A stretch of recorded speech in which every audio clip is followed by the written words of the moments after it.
All right, great morning and happy Tuesday. This is the Turn Up Tuesday. So, this is our first Tuesday of 2022. That really rings and flows. So, It just does. again, it does, right? So, great morning.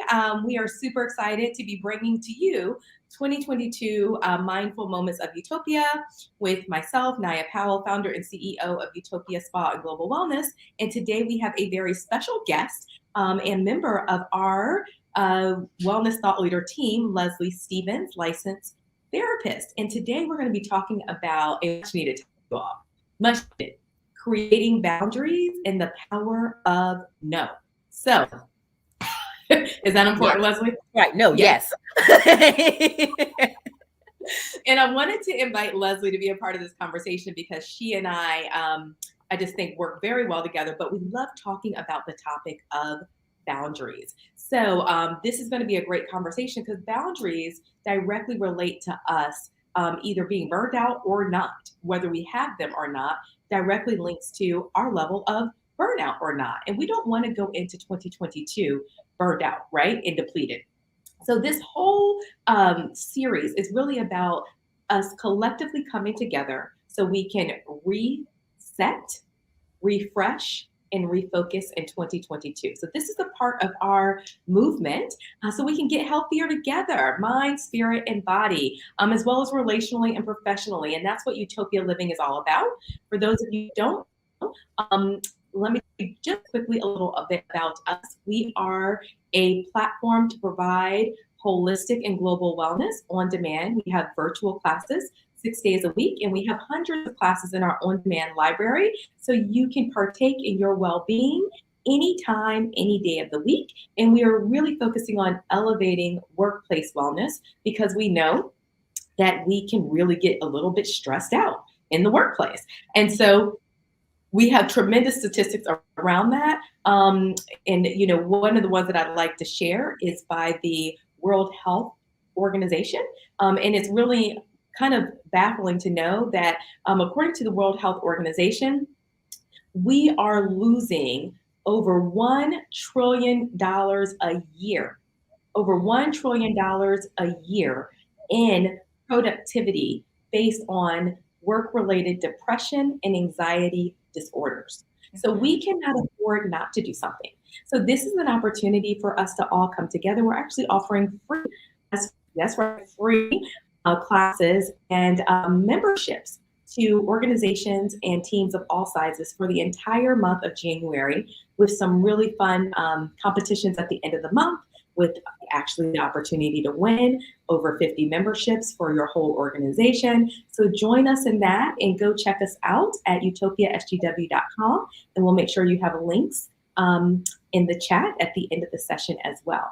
But for now, let's go ahead and get into this conversation around these boundaries. So Leslie, tell us a little bit about, oh, I will say this.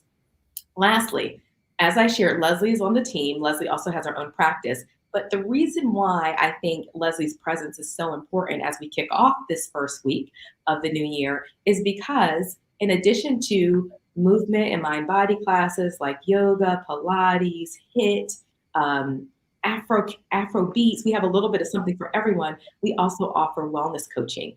And so, in Leslie, as a licensed therapist, tell us a little bit about your background and then tell us why boundaries are important. Absolutely. So, my name is Leslie Stevens. I am a licensed clinical mental health counselor. I am the co owner of Congruence Counseling Group located in Carborough, North Carolina, where we serve a diverse population of people. We serve their mental health needs. So, in my personal practice, I help clients dealing with anxiety, perfectionism, depression, stress management, life transitions, grief and loss, spiritual issues. It runs the gamut. Boundaries always comes up with probably 100% of my clients.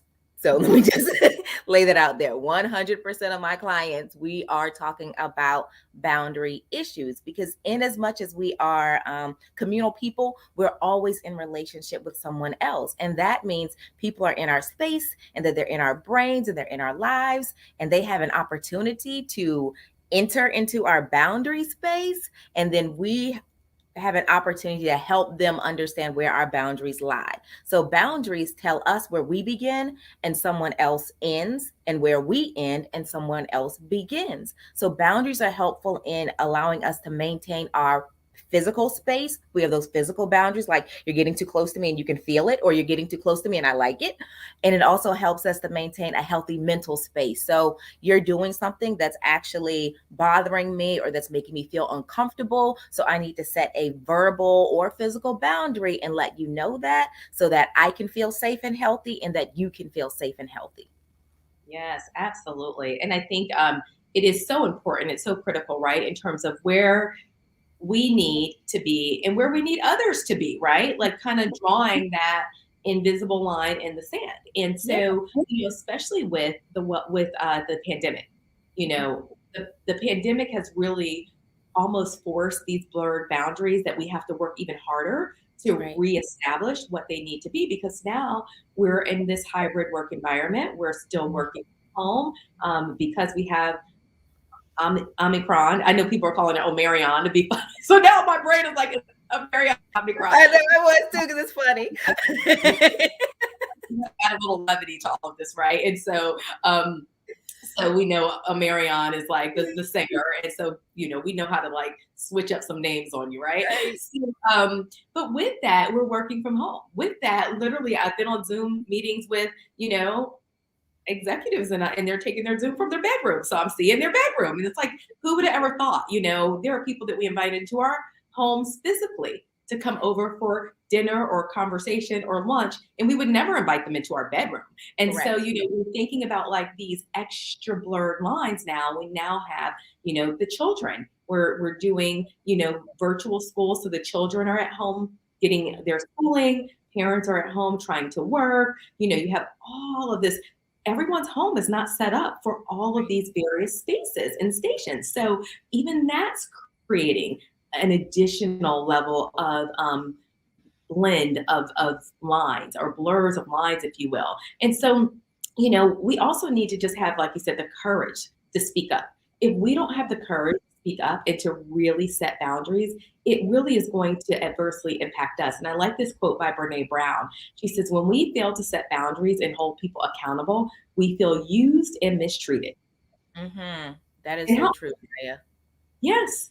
How Yeah. often are you coming into that, you're having your clients come to you because they feel resentful, they feel mistreated, they feel misused? They feel anger. They feel anxious. They feel like they're in distress, because it could be even a micro thing, right? Not even a huge thing, but someone steps into their boundary space. They don't yet have the courage enough to say, like, you know what, this makes me feel uncomfortable, or, I have to take a pause on that, or, it's a soft no for me right now, perhaps because of trauma, some adverse childhood experience. Maybe they had authority figures in their lives that they weren't able to set boundaries with. So they're sort of living that scenario over and over again, so it's deep. It's deeper than just the relationship right now. So they come to me with seemingly a micro issue, but it ends up being a macro issue. So boundaries aren't just, quote, skin deep. Boundaries can, and here's a fun fact for you, boundaries can get in, boundary work can get into your organs, right? Chronic dis-ease, Mhm. Eastern medicine says this: chronic dis-ease can be linked to a lack of boundaries. So we can have Mm. problems with our liver when we get anger and resentment. We can have problems with our digestive system when we've got the anxiety going on. So there is a link between how we do or don't boundary well and what Mhm. happens internally in our bodies. Wow, that is so real. So and I love the way you link that. And that is actually, it's such a link to who we are as Utopia Spa and Global Wellness, because we believe that there are wellness practices around the world. And there are so many wellness practices from, Eastern culture, Eastern medicine, in terms of preventative health that, will allow us to be preventative and not reactionary. We're now a lot of prescribed drugs and things like that with side effects, and just not even just the physical, but even the mental, the emotional. Like Yeah. that stress does cause dis-ease. Yes. And actually that dis-ease, that stress that causes dis-ease, is responsible for 80 to 90% of death and Mhm. disease. So we do Mhm. have to learn how to create these boundaries. And for many of us, that anxiety does show up in our digestive system. If I'm really stressed, that's one of the first places that I Hmm. can feel. And Hmm. so um, I see a comment here. Thank you, Dee. Says, so good is so true. I've had to learn to set boundaries in my life because it was having an adverse effect on my health. And once I started setting boundaries, I had less stress and felt so much better. Absolutely. Exactly. Exactly. Absolutely. Like you Mhm. will feel the effects. That is some work that you can, maybe not instantaneously. Boundary work feels uncomfortable at first because it feels scary, but like after you do it and you leave the conversation, or you leave your friend, or you leave your spouse or partner and say like you set a boundary, you really feel good. You feel like they heard me, they respected it, I stood up for myself. There's this like brightness or this levity that you get to feel after you set a boundary. It's really powerful. It is powerful. It is powerful and it's impactful. And you know, when you say that, it makes me think. My family laughs at me because I there are some boundaries that I guess I've had in place for a long time, but boundaries are hard for me. I think that they're not easy for anyone because we don't want to necessarily, disrupt the apple cart. We don't necessarily want to offend someone. We don't want to say no. We don't want to disappoint someone. We don't want to be that ever present help and support. But at the end of the day, we can't be everything to everyone, or we will be completely burnt out and broke down and of no service to ourselves or anyone. So we have to learn how to create these boundaries. And so I am a person that I'm not a big night person. So I'm more of a day person. I use all my energy during the day. I'm definitely more of an early day person. And I always say I'm solar powered. So when the sun goes down, I go down. And the funny thing is, my mom says when I was a little girl, they didn't have to give me a bedtime because I was solar powered then too. Most kids want to stay away, stay away. She said they would look around and I had taken myself to bed. And so I'm y'all. I still, when the sun goes down, I start winding down. So I'm not a night person. And in order for me to function at my best, and I do a lot, I wear a lot of hats as a CEO, Yeah. I'm a consultant. There's a lot of things that I do. And to run a global business and to have a global team, it's a lot. Yeah. And we're not just our work. We have our families, we have our personal lives, we have our own well-being. So it is a lot. But I know that I can't do those things without having some boundaries. One of the things Certainly. is I put my phone on do not disturb at 10:30.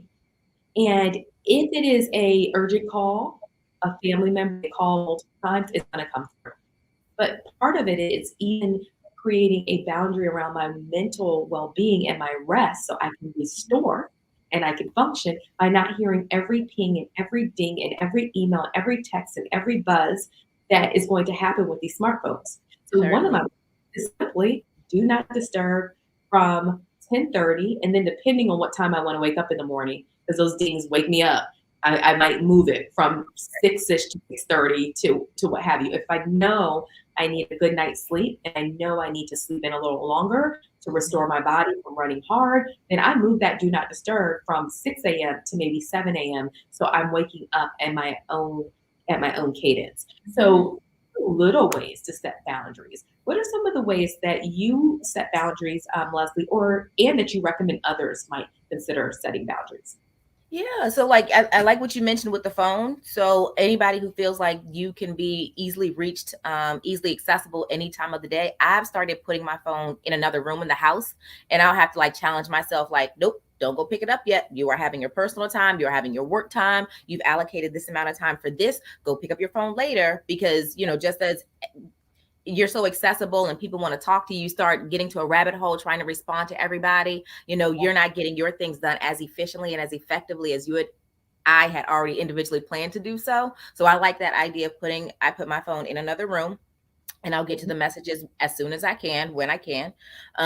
Also too, what I've started doing, and I did not grow up in a household that promoted healthy boundary, right? So speaking from experience, what I do, and I've had to work with my therapist on this, is I've practiced saying no.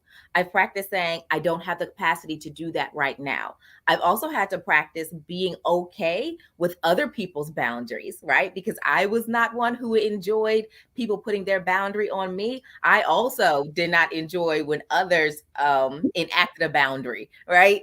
So if someone else had a boundary, I have a problem with it. Why do they have boundaries? I don't have boundaries, But it's like, if I need to be able to take a no, Yeah, no, yeah, can't do it. Why not? I need yeah. I've had to be okay with that, right? So I've had to practice saying no. I've had to practice not letting them know I don't have capacity. I've had to make the differentiation between, is there a way that I can fulfill this request in another way? Or is this actually a hard no? And I've had to figure out like what boundary goes where. Is this something I can't do it today, but tomorrow? Or you know what? I actually can't do this project at all. Yeah.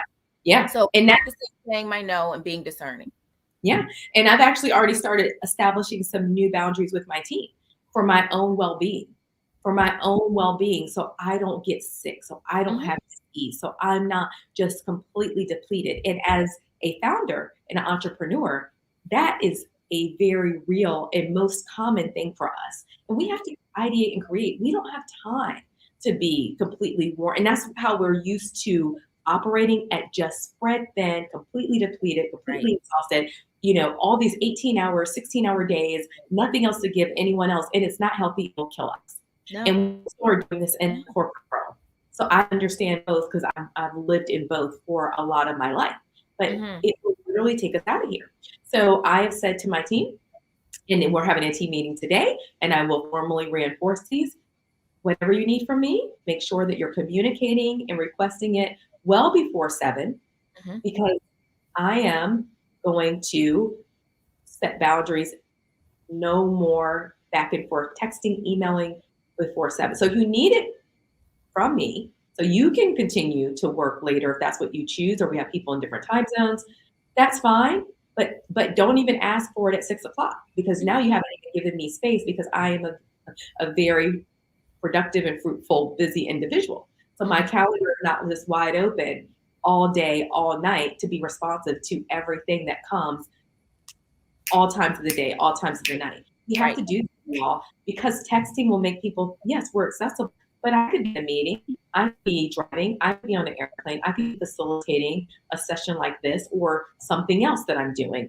And so there still needs to be a margin to even be able to review and respond, which is not every minute and not every moment, not every hour. So the 7 o'clock cutoff, and then Sundays are my Sabbath. And I had gotten to a place over COVID of, oh, we're home, we've been home, of just doing a little bit here, a bit there, and then before I knew it, I didn't have a Sabbath anymore. Right. So I'm reclaiming my time. I'm Yes. reclaiming Yes. that. And so I'm reclaiming that day of rest. And my family laughs at me because they know, like, don't call her after 9 o'clock because she'll be in bed. I wish I used to be able to do that, but that hasn't been the case lately. But I am But at wanting least they know, though, right? At least they know.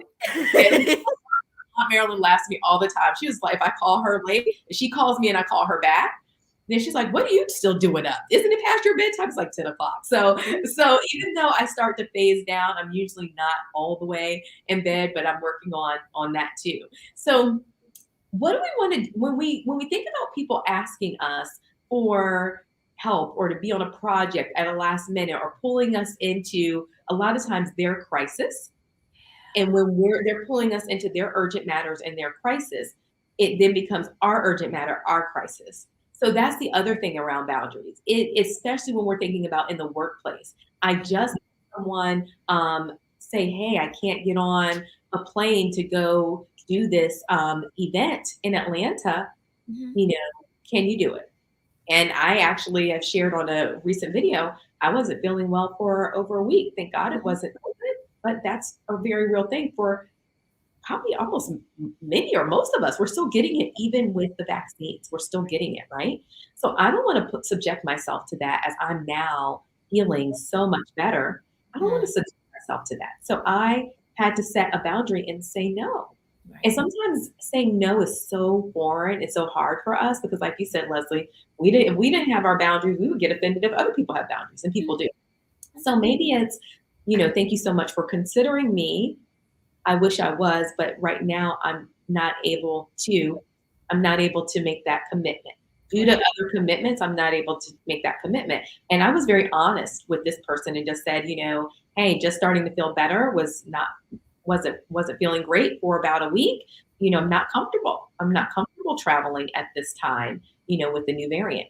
They said, I respect that so much. Thank you. Thank you. And so, we show people how to treat us. Yes. So when we are telling people no, which could be thank you for inviting me, thank you for including me, I'm not able to at this time, you can leave it there. You don't really have to give a You don't whole lot owe, of reasons and you don't owe any extra explanation, right? But we want to, right? There's this impetus. I feel it. It comes from here. It's like, but but well, what happened because I can't, and then this happened. But I would. I have a tendency to over-explain, and Yeah, I'm actively practicing. This is I cannot, and because short, maybe. Period. Sit on it. yeah, yeah, yeah. So, and I think sometimes we just don't know how to language it, so we just say yes. What am I going to say? And just saying, it's not feasible for me right now. It could be just that, or what I have on my plate. But please do ask me again. Right. You see what I mean? And so And there's I like when you said, please do ask me again, because I think that is a part of the reason why we have difficulty setting the boundary. What if they don't ask me again? What if I set this boundary one time and then that is the end all be all and they never pick me? yes. And you know what I had to come to terms with? This was some years ago, when I had to learn about, and I didn't know it at the time, but setting boundaries. I didn't know that's not what I was calling it. But I had to learn to evaluate what was in my life, what I was engaged in, even work and personally and professionally, that wasn't serving my life well. Mm-hmm, And mm-hmm. one of my mentors really helped me with that. This was years ago. And it was right on the heels of my divorce. And that was one of the best things you could have had me to think about. Is it serving you well? Yeah, And if it's not, I need to reevaluate and I need to realign. Second, absolutely. people that really love me, people that really love you and care about you, and maybe in a work environment it's not love, but they care about you and they respect you, if they're not going to toss you away because you are not able to perfectly fit into their agenda, because their agenda may not align with your agenda, your purpose, your plan, or your productivity, even in a work environment, your projects, your emails you need to get to, your meetings that you need to set. Their crisis doesn't always become your crisis. Right. And it doesn't mean, I think you have to find the boundaries of leaning in and supporting people sometimes when it's not always convenient, because we need that ourselves, but we have to have some guardrails and parameters. At the end of the day, the people that just toss you out or don't talk to you anymore and stonewall you just because you couldn't that one time, they didn't really care about you in the first place. And that's really a form of manipulation and control. Mhm. And so I want us to also hear this. When people say no to us, we need to respect the no. It doesn't mean we can't revisit the conversation and say, hey, I wanted to just loop back to you and see if they're, I'm not saying that, but we have to be careful and cautious about it. We have to be careful and cautious about it because sometimes it's timing, right? So you might even want to say, I know you're not able to right now. Can I possibly loop back to you around a later time for another opportunity? And that might be a way that you come back. Or you just come back later and say, hey, I know that you said no. I respect that. I just wanted to see if anything has changed on your part. If not, no worries. But we do need to respect the no. Yeah, certainly. And we do Certainly. need others to respect the no. Mm-hmm. People get so upset with us that they can't respect it, and it's based on our well-being. Not just, I'm not talking about the selfish people that Mm-hmm. just home all day watching reality TV and it's no to everything, and they don't want to do their part. I'm not talking about that. I'm talking about we all need to make a level of sacrifice for the relationships that we prioritize and we care about. But Certainly. again, there's that balance, there's that harmony, right? Mm-hmm. And boundary work comes with balance and harmony. That's what it's about. It's about this give and take. It's about the conversation. It's about the ebb and flow. I love how you're mentioning, like, it's not a one-time thing and throw the person away or throw the idea away. It's a revisiting. We're in relationship with the people that we work with. We're in relationship with our friends. We're in relationship with our partners and our family members. So it's always this backing and forthing, my body language is saying it. It's always this ebb and flow of the boundary conversation about several different things often. Mm-hmm. And what it looks like in the workplace too is, sometimes people will ask you to be on a project last minute because something fell through, and you could do it. And a lot of times I've done it, I do it, I will do it, but I have to evaluate. And if we can't do it at that time, just ask them to, like, hey, I can't do it this time, but if something else comes up, please let me know and I can look at my calendar. Okay. We need to learn how to do that, because otherwise we're spreading ourselves thin and we're dropping all kinds of balls. So we need to go into the new year being more intentional Yeah. around. And I always say make room for the both and, not either or, not my need or your need. How can both of our needs be met? Yes, Right? I Let's find the both love and. yes, Mhm. yes. How can we make this a win-win? I A love that. win-win. Yeah, yeah, I love that. So let's go ahead and as we get ready to close out, let's go ahead and maybe just do maybe a 2-minute mindfulness exercise, creating some boundaries around even our mental space as we go into this Tuesday. So I'm Yeah. going to invite you to lower your gaze. I'm going to invite you to, you can either close your eyes and just taking a nice cleansing breath as we go into this moment of mindfulness. Breathe in peace and calm, the peace and calm that boundaries bring into our life. You can even place one hand on your heart and one hand on your abdomen. Again, inhaling peace, order, and tranquility. As you exhale, breathing out any stress, releasing any anxiety. And I want you to just take a moment to think about your day, what you have ahead of you. I want you to think about it in a way that you can envision order, that you can envision peace, that you envision calm and clarity. So just envision yourself, whether it's making a list, whether it's sipping on tea as you look through your emails, whether it's playing some relaxation music, creating your space of calm and peace. Again, exhaling, releasing anything that causes stress or anxiety. And now I want to invite you to envision yourself creating one new boundary. Just one.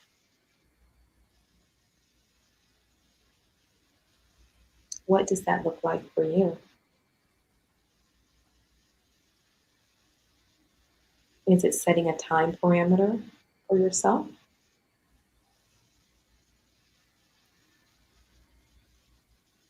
Is it writing down a few samples of how to say no in your voice so you're ready?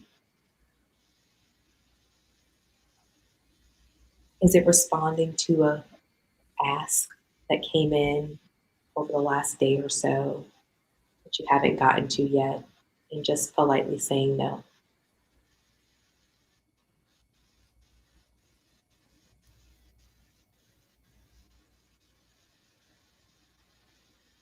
I invite you to really allow that to sink in.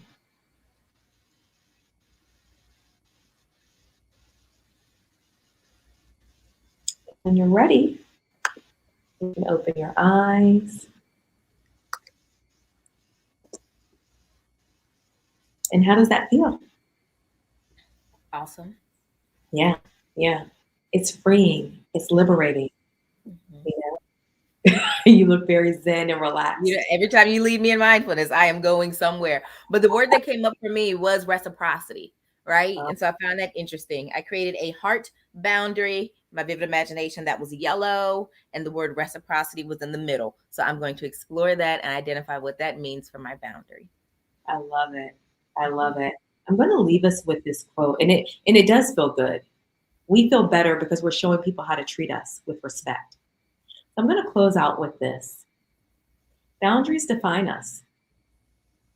They define what is me and what is not me. A boundary shows where I end and someone else begins, Mhm. leading me to a sense of ownership, ownership of our peace, knowing that what I am to own and to take responsibility for what gives me. I love it. So own what gives you freedom, and that's by Henry Cloud. Thank you for joining us. Make it a Utopian day. And I did add an evaluation link to the chat. Feel free to fill that out. Let us know what you loved. Let us know what we can do different. And also, you will see in the comments and captions links to our self-care guide. So these snippets and sessions are coming right from our self-care guide that is free and available on our website and also available to you. And they also come from my book, 30 Days of Utopia Living. So thank you so much. And you can also join our Let's Get Healthier Together movement for free. Thank you so much and make it a utopian day. Thank you, Leslie. Thank you, Naya. Bye-bye. Bye.